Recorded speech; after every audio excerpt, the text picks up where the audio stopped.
Bismillahirrahmanirrahim. Assalamualaikum warahmatullahi wabarakatuh. Alhamdulillahillazi hadana lihadza wa nafa'ana linahtadiya laula an hadanallah. Asyhadu an la ilaha illallah wahdahu la syarika lahu wa asyhadu anna Muhammadan abduhu allazi la nabiyya ba'd. Amma ba'd. Anda mahasiswa berbahagia mata kuliah bank dan lembaga keuangan lain. Pada video kali ini kita akan bahas tentang tingkat penilaian kesehatan dan konsep kerahasiaan bank. Nah, apa saja itu? Simak video ini hingga selesai agar Anda tidak ketinggalan informasi yang diberikan. Silakan. Tingkat kesehatan bank, yaitu penilaian atas suatu kondisi laporan keuangan bank pada periode dan saat tertentu sesuai dengan standar Bank Indonesia. Sebagai layaknya manusia, di mana kesehatan merupakan hal yang paling penting dalam kehidupan. Tubuh yang sehat akan meningkatkan kemampuan kerja serta kemampuan lainnya. Begitu juga dengan perbankan, harus selalu dinilai kesehatannya agar tetap prima dalam melayani pada nasabahnya. Namun untuk menilai tingkat kesehatan bank sendiri dapat dilihat dari berbagai segi. Penilaian ini bertujuan untuk menentukan apakah bank tersebut dalam kondisi sehat, cukup sehat, kurang sehat, dan tidak sehat sama sekali. Sehingga Bank Indonesia sebagai pengawas dan pembina bank dapat memberikan arahan atau petunjuk bagaimana bank tersebut harus dijalankan atau bahkan dihentikan kegiatan operasi. Ada beberapa faktor dalam penilaian kesehatan bank dan biasa digunakan dengan analisis CAMEL, yaitu kapital, aset, manajemen, earning, dan liquidity, serta ketentuan lainnya. Yang pertama, permodalan atau kapital. Penilaian ini menggunakan pendekatan kuantitatif dan kualitatif pada faktor permodalan. Dan juga ada beberapa komponen yang terkaitnya, yaitu yang pertama adalah harus ada kecukupan pemenuhan kewajiban penyediaan modal minimum atau KPMM terhadap ketentuan yang berlaku. Yang kedua, ada komposisi permodalan. Ada tren ke depan atau proyeksi KPMM. Ada aktiva produktif yang diklasifikasikan dibandingkan modal bank. Terus ada kemampuan bank memelihara kebutuhan penambahan modal yang berasal dari keuntungan atau laba ditahan. Selanjutnya ada rencana permodalan bank untuk mendukung pertumbuhan usaha. Terus ada akses kepada sumber permodalan dan kinerja keuangan pemegang saham untuk meningkatkan permodalan. Jadi dari aspek permodalan ini yang dinilai adalah permodalan yang ada didasarkan kepada kewajiban penyediaan modal minimum bank. Penilaian tersebut didasarkan kepada CAR atau Capital Adequacy Ratio yang telah ditetapkan oleh Bank Indonesia. Perbandingan rasio tersebut adalah rasio modal terhadap aktiva tertimbang menurut risiko. Dan sesuai ketentuan pemerintah, Capital Adequacy Ratio tahun 1999 minimal harus 8%.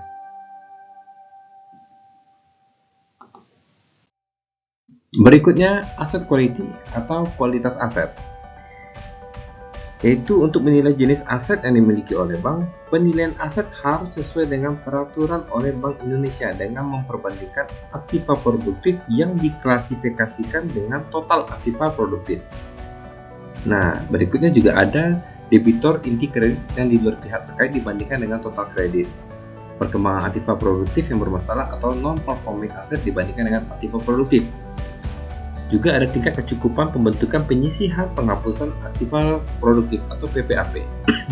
Terus ada kecukupan kebijakan dan prosedur aktiva produktif. Ada sistem kaji ulang atau review internal terhadap aktiva produktif atau dokumentasi aktiva produktif dan kinerja penanganan aktiva produktif yang bermasalah.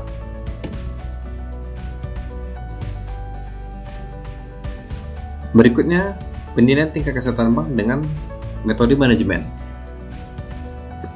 Ada beberapa komponen yang sangat penting dalam metode manajemen ini adalah yaitu manajemen umum, penerapan sistem manajemen risiko, dan kepatuhan bank terhadap ketentuan yang berlaku serta komitmen kepada Bank Indonesia dan atau pihak lainnya.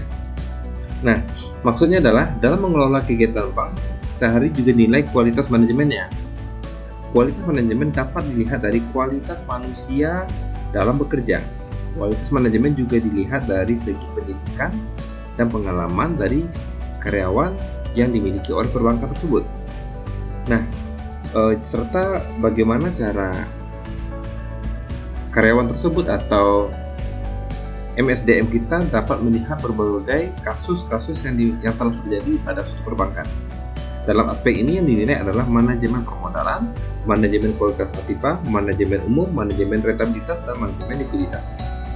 Baik, berikutnya penilaian tingkat kesehatan bank dengan metode rentabilitas atau earning, yaitu merupakan ukuran kemampuan bank dalam meningkatkan labanya apakah setiap periode atau untuk mengukur tingkat efisiensi usaha dan profitabilitas yang dicapai oleh bank yang bersangkutan. Bank yang sehat adalah bank yang diukur secara rentabilitas yang terus meningkat. Penilaiannya juga dilakukan dengan cara rasio laba terhadap total aset atau kita sebut dengan ROA atau Return of Asset. Ini pengembalian atas aktiva. Yang kedua adalah pengembalian atas ekuitas, yaitu Return of Equity atau ROE. Yang ketiga ada margin bunga bersih atau Net Interest Margin Gain. Yang keempat ada biaya operasional terhadap pendapatan operasional atau yang disebut dengan BOPO. Yang kelima ada pertumbuhan laba operasional. Yang ketujuh ada komposisi portofolio aktiva produktif dan diversifikasi oleh pendapatan. Terusnya ada penerapan prinsip akuntansi dalam pengakuan pendapatan dan biaya dan prospek laba operasional. Berikutnya penilaian tingkat kesehatan bank dengan metode likuiditas atau liquidity, yaitu suatu bank dapat dikatakan liquid apabila bank bersangkutan dapat membayar semua utang-utangnya, terutama simpanan tabungan, giro, dan deposito pada saat ditagih dan dapat pula memenuhi semua permohonan kredit yang layak dibiayai. Secara umum, rasio ini merupakan rasio antara jumlah aktiva lancar dibagi dengan utang lancar. Nah, dengan analisisnya dalam rasio ini adalah rasio kewajiban bersih atau calm money terhadap aktiva. Yang kedua adalah rasio kredit terhadap dana yang diterima oleh bank seperti KLBI, giro, tabungan, deposito, dan lain-lain. Ada beberapa komponen yang terkait dari likuiditas ini adalah yaitu aktiva liquid kurang dari 1 bulan dibandingkan pasiva liquid kurang 1 bulan. Terus ada satu Mon Maturi Mismatch Ratio, ada rasio pinjaman dana pihak ketiga atau Loan to Deposit Ratio atau LDR, ada proyeksi arus kas 3 bulan mendatang, ada ketergantungan pada dana antar bank dan deposan inti, kebijakan dan pengelolaan likuiditas aset dan liabilities management atau ALMA, kemampuan bank untuk memperoleh akses kepada pasar uang, pasar modal, dan sumber-sumber pandangan lainnya, dan stabilitas dana pihak ketiga atau disebut dengan DPK. Berikutnya penilaian tingkat kesehatan bank dengan metode aspek sensitivitas atau sensitivity. Aspek ini diberlakukan oleh Bank Indonesia sejak bulan Mei tahun 2004. Seperti kita ketahui, dalam melepaskan kreditnya, perbankan harus memperhatikan dua unsur, yaitu tingkat perolehan laba yang harus dicapai dan risiko yang akan dihadapi. Pertimbangan risiko yang harus diperhitungkan berkaitan erat dengan sensitivitas perbankan. Sensitivitas terhadap risiko ini penting agar tujuan memperoleh laba dapat tercapai dan pada akhirnya kesehatan bank juga dapat terjamin. Risiko yang dihadapi terdiri dari risiko lingkungan, risiko manajemen, risiko penyerahan, dan risiko keuangan. Tahap-tahap penilaian kesehatan bank. Ada beberapa tahap dalam menilai kesehatan bank, ialah yang pertama, menerapkan formula dan indikator pendukung dalam rangka penilaian setiap komponen yang tertuang dalam matriks perhitungan dan analisis komponen setiap faktor. Yang kedua, berdasarkan formula dan indikator tersebut, dilakukanlah proses analisis untuk menetapkan peringkat setiap komponen dengan berpedoman kepada matriks kriteria penetapan peringkat komponen. Dalam proses ini juga dilakukan analisis terhadap berbagai indikator pendukung dan atau pembanding yang relevan. Berikutnya ada proses analisis untuk menetapkan peringkat setiap faktor penilaian dengan berpedoman kepada matriks kriteria penetapan peringkat faktor. Proses penetapan peringkat setiap faktor penilaian dilaksanakan setelah mempertimbangkan unsur zat demand yang didasarkan atas materialitas dan signifikansi dari setiap komponen. Yang keempat, berdasarkan hasil penetapan peringkat setiap faktor penilaian, dilakukanlah proses analisis untuk menetapkan peringkat komposit bank dengan berpedoman kepada matriks kriteria penetapan peringkat komposit. Proses penetapan peringkat komposit bank dilaksanakan setelah mempertimbangkan unsur zat demand yang didasarkan atas materialitas dan signifikansi dari setiap faktor. Berikutnya ada action plan untuk bank yang bermasalah. Ini untuk penyelesaiannya. Bagaimana sih cara penyelesaiannya? Yang pertama adalah penambahan modal atau fresh money dari pemegang saham, bank, dan atau pihak lainnya apabila bank mengalami permasalahan faktor permodalan seperti kecenderungan menurunkan KPMM sehingga diperkirakan akan di bawah ketentuan yang berlaku.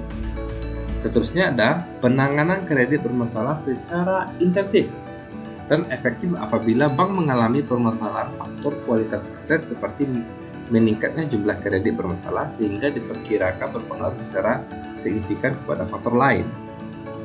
Yang ketiga ada peningkatan fungsi audit internal, penyempurnaan pemisahan tugas, dan peningkatan efektivitas tindakan korektif berdasarkan temuan audit apabila bank mengalami permasalahan manajemen seperti lemahnya penerapan pengendalian internal atau internal control. Nah, ini salah satu cara action plan untuk bank bermasalah.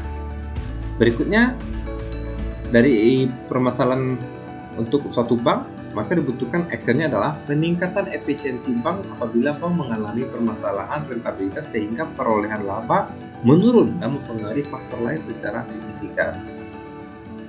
Yang kelima, action plan untuk bank bermasalah adalah peningkatan akses kepada pasar uang, pasar modal, atau sumber-sumber pendanaan lainnya apabila bank mengalami permasalahan likuiditas seperti menurunnya kecukupan likuiditas atau liquidity shortage sehingga diperkirakan akan mempengaruhi arus kas jangka pendek. Berikutnya, penambahan modal atau fresh money dari pemegang saham, bank, dan atau pihak lainnya atau penataan kembali portofolio bank kepada bank yang mengalami permasalahan sensitivitas terhadap risiko pasar seperti meningkatnya eksposur risiko suku bunga pada portofolio banking book atau interest rate risk in banking book, dan kemampuan modal untuk menyerap potensi kerugian tersebut cenderung menurun.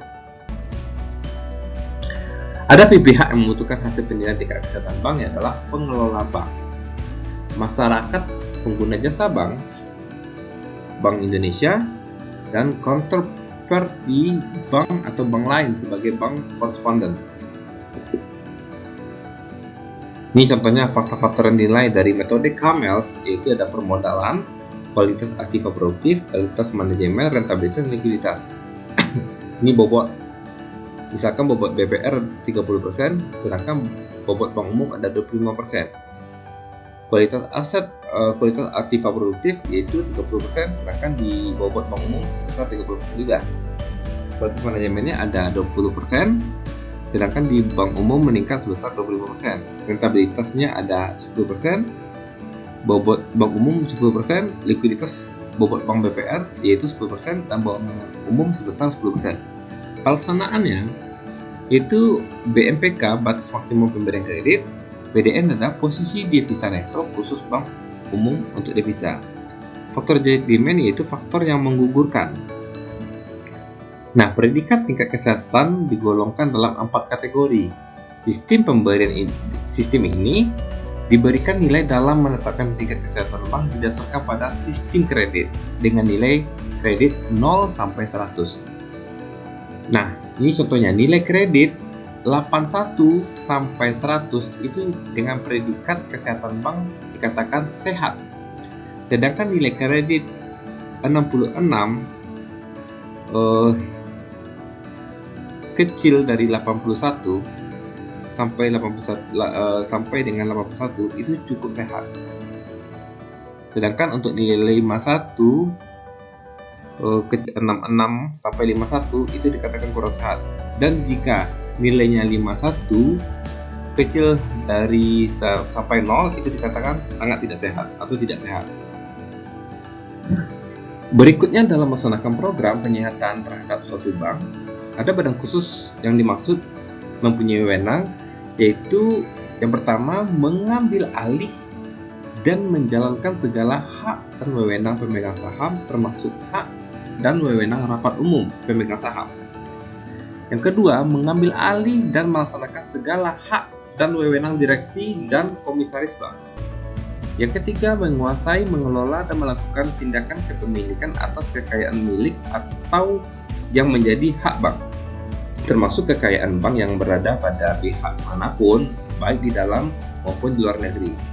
Terus ada meninjau ulang atau membatalkan atau mengakhiri dan atau mengubah kontrak yang mengikat bank dengan pihak ketiga yang menurut pertimbangan badan khusus merugikan bank. Selanjutnya ada menjual atau mengalihkan kekayaan bank, direksi, komisaris, dan pemegang saham tertentu di dalam di alam negeri ataupun di luar negeri, baik secara langsung maupun melalui penawaran umum. Berikutnya, menjual atau mengalihkan tagihan bank dan atau menyerahkan pengelolaannya kepada pihak lain tanpa memerlukan persetujuan nasabah debitur. Berikutnya, mengalihkan pengelolaan kekayaan dan atau manajemen bank kepada pihak lain.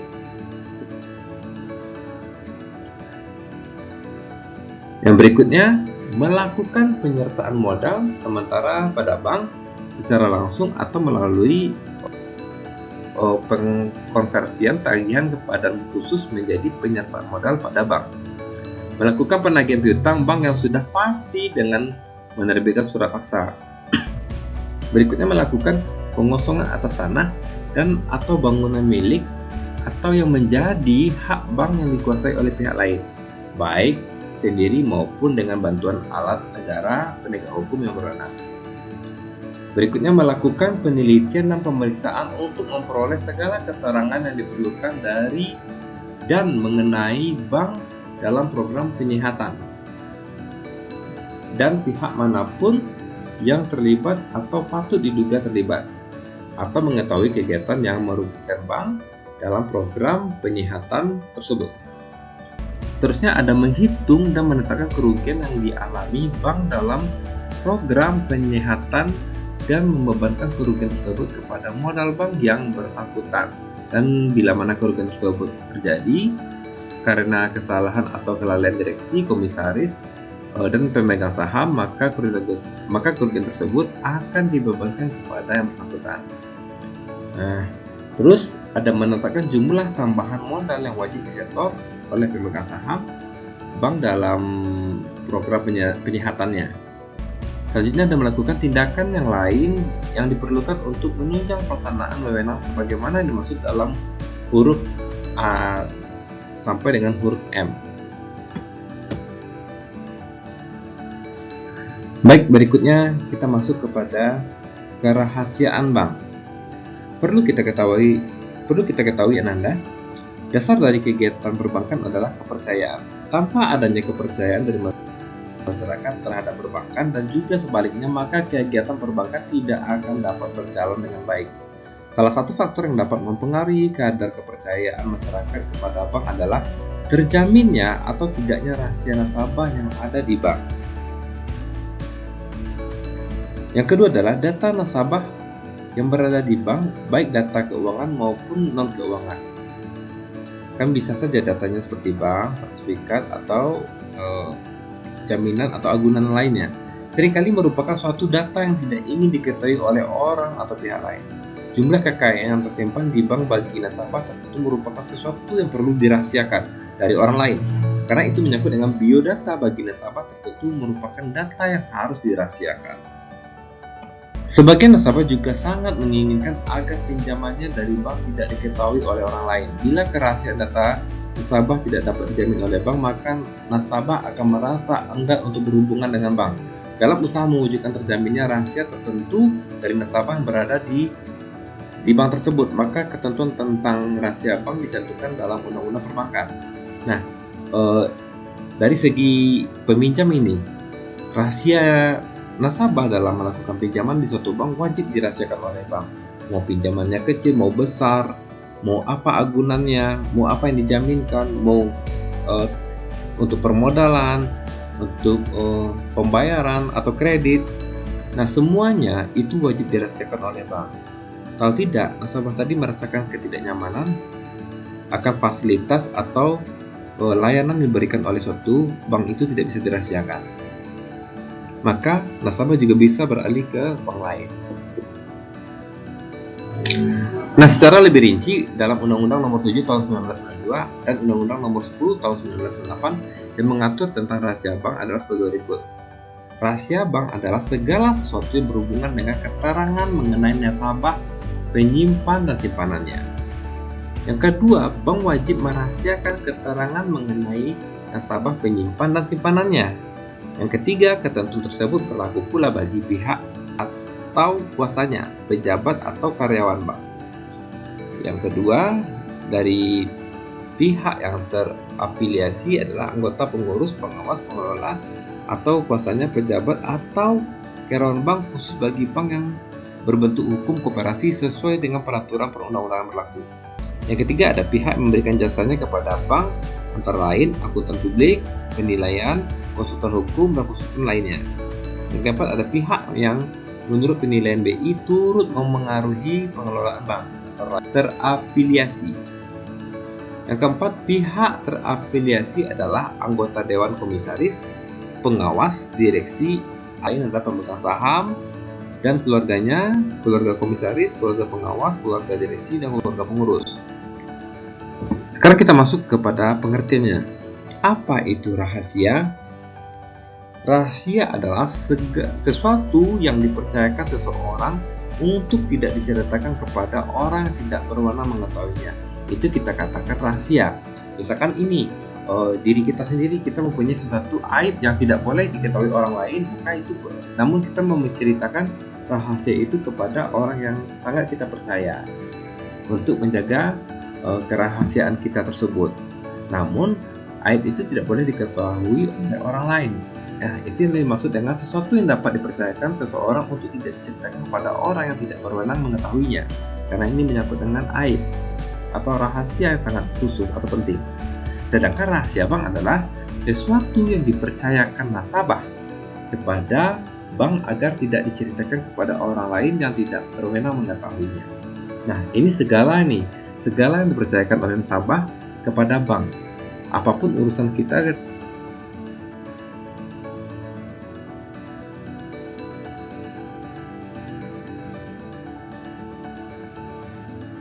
sama bank tersebut tidak perlu diketahui oleh orang lain atau nasabah lain.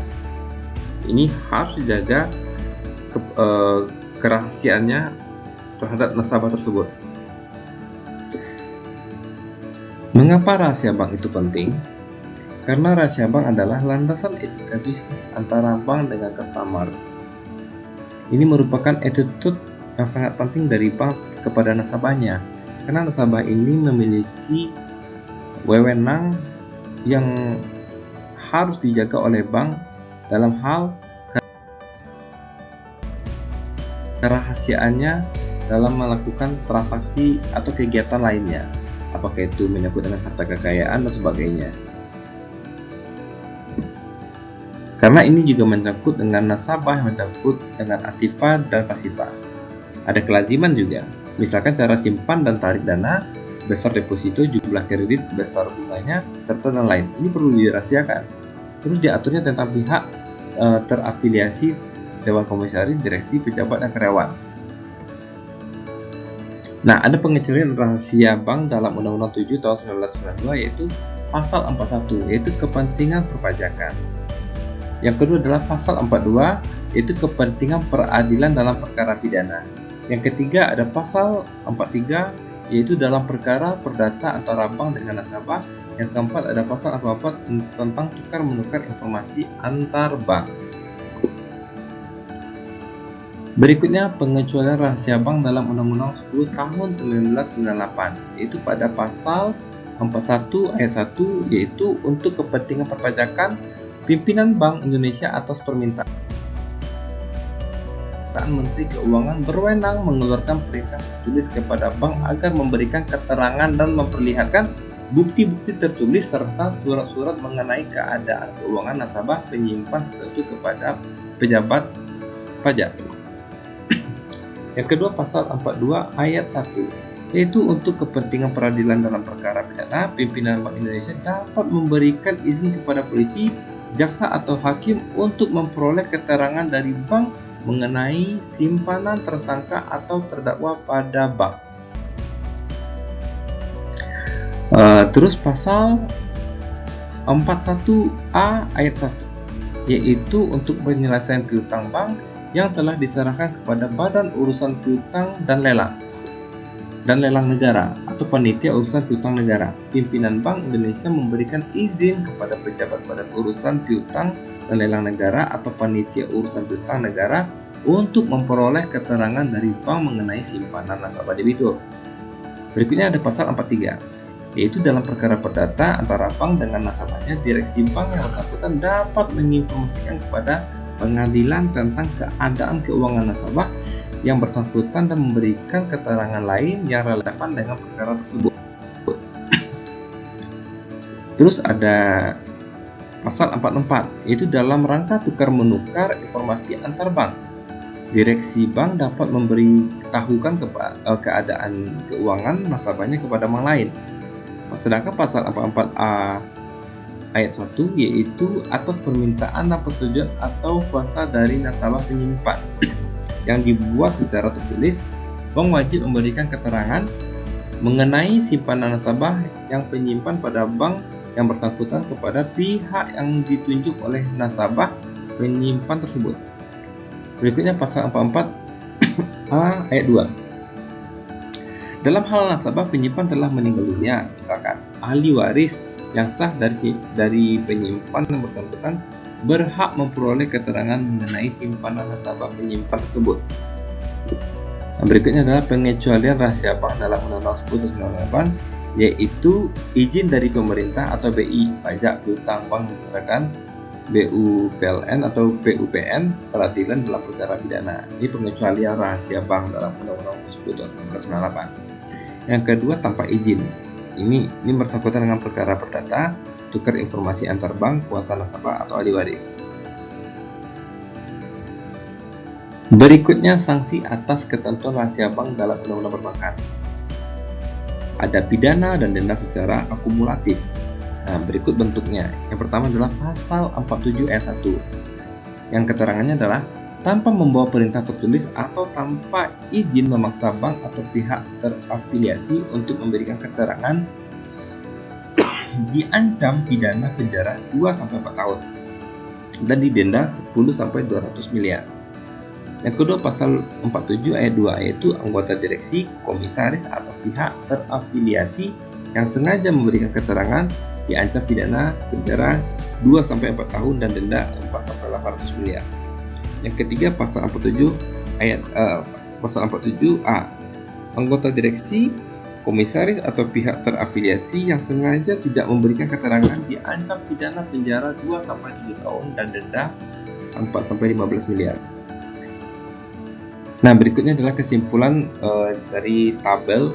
Bisa kita lihat dari tabelnya, itu ada undang-undang, ada cakupan rahasia bank, ada penerobosan rahasia bank.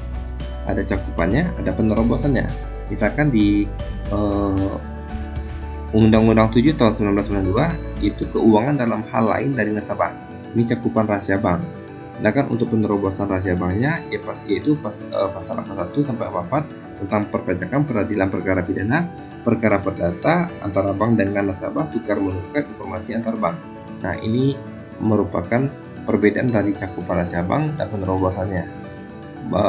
Tergantung dari undang-undangnya. Undang nomor 23, Undang nomor 14, Undang nomor 7 tahun 1992, Undang nomor 10 tahun 1998. Berdasarkan dari penjelasan yang telah dijelaskan pada video kali ini tentang materi tingkat penilaian kesehatan bank, dan konsep kerahasiaan bank, maka saya harapkan Anda semuanya dapat mengerti dari materi tersebut. Saya akhiri, wabillahi taufiq wal hidayah, wassalamualaikum warahmatullahi wabarakatuh.